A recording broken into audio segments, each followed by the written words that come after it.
মানে একটা হচ্ছে যে এই যে র্যান্ডম মানুষকে তুলে নিয়ে যাওয়া হচ্ছে বিভিন্ন কমেন্ট, বিভিন্ন পোস্ট, এগুলো তাদের ফেসবুকে বা অন্যান্য মাধ্যমে ছড়ানোর জন্য, কিন্তু আবার আমরা একই জিনিস দেখেছি যখন আসলে অ্যাকচুয়াল থ্রেট ছিল, মানে কথা কথা ডেইলি স্টার এবং প্রথম আলোর ক্ষেত্রে আমরা দেখেছি বহুদিন ধরে তাদেরকে থ্রেট করা হচ্ছে, এবং যেদিন ঘটনা ঘটেছে সেদিনও অনেক লম্বা সময় ধরে অনেক কথাবার্তা হয়েছে। সেখানে কিন্তু আমরা আসলে অ্যাক্টর যারা, আমরা কিন্তু তার কারোই ওইভাবে রেসপন্স দেখিনি, না মানে প্ল্যাটফর্মের, না ফেসবুক মেটা তাদের, না আমাদের এখানকার লোকাল অ্যাক্টর যারা, তাদেরও আমি দেখিনি। সো আসলে এই জায়গাগুলোতে আসলে অ্যাকাউন্টেবিলিটির জায়গাটা কোথায়, দ্যাট ইজ মিসিং।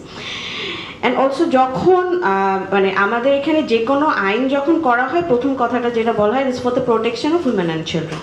বাট আমরা যদি আসলে একটু দেখি যে আসলে কত সংখ্যায় উইমেন অ্যান্ড চিলড্রেন এই আইনগুলোর আন্ডারে প্রোটেকশন নিতে যায়, আসলে উইমেন অ্যান্ড চিলড্রেন কতগুলো কেস ফাইল করে না, আর কতগুলো কেস আসলে পলিটিক্যাল এজেন্ডার জন্য হয় বা অন্যান্য কারণে ইউজ করা হয়। সো এই সংখ্যাটা যদি even for the take down notice, because এইটা নিয়েও আমরা বিভিন্ন সময়ে বিভিন্ন মিক্সড ইনফরমেশন পাই।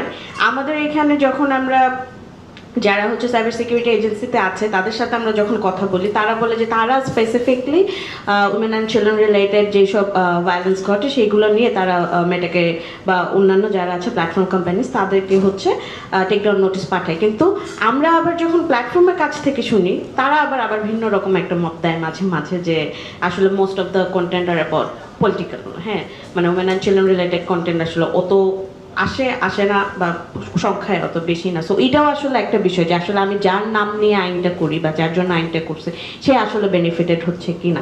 আর এবং প্রিয়া আপা যে কথাটা বললো যে আসলে আইন যখন হয়, একজন পলিসি মেকারের পার্সপেক্টিভ, তারা যেইভাবে চিন্তা করে, বেগ রাখে, যেই কথাবার্তা যেইভাবে চিন্তা করে যে আসলে এই শব্দটা কতভাবে ব্যবহার করা যাবে, কিন্তু ইমপ্লিমেন্টেশনে যারা আছে তাদের কিন্তু ব্যবহার আবার ভিন্ন হয়। হ্যাঁ, তারা আবার সেটাকে কিন্তু আবার ডিফারেন্ট ভাবে ইউজ করে। সো আমাদের ওই জায়গাটাও আসলে একটা ক্লারিফিকেশন আসার দরকার, যে আসলে আইন যে বানাচ্ছে পলিসি মেকার, তার ইন্টারপ্রিটেশন এবং আমার ফিল্ড লেভেলে যে ল এনফোর্সমেন্ট এজেন্সি আছে তার ইন্টারপ্রিটেশন কি আসলে অ্যালাইন্ড কিনা। হ্যাঁ, যদি এটা অ্যালাইন্ড না হয়, সারা জীবন এটার একটা মিস ইউজ হবে। অ্যান্ড অলসো আরেকটা বিষয়, there are confusion on the laws, যেরকম আসলে রেগুলেটর কে। হ্যাঁ, ইয়াতে বলা আছে হচ্ছে বিটিআরসি, আবার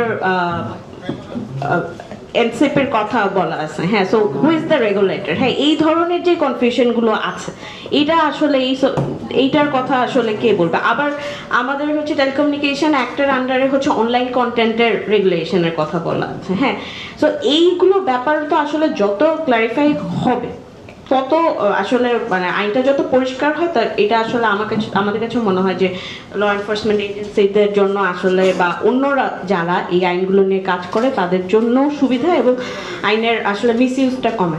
সো আমরা আসলে চেষ্টা করছি এই সবগুলো আইনকে একসাথে রিভিউ করা, এবং আসলে কোন কোন জায়গায় গ্যাপগুলো আছে সেগুলো একটু দেখা, এবং কোন কোন জায়গায় ডেফিনেটলি ভালোও হয়েছে, ইটস নট অল অ্যাবাউট পুরোটা যে খারাপ সেটাও না। সো সেটাকে অ্যাপ্রিসিয়েট করে। So I hope TJL will come up with a paper very soon, and আমরা will share it with all of you, so we might have a discussion that and we yeah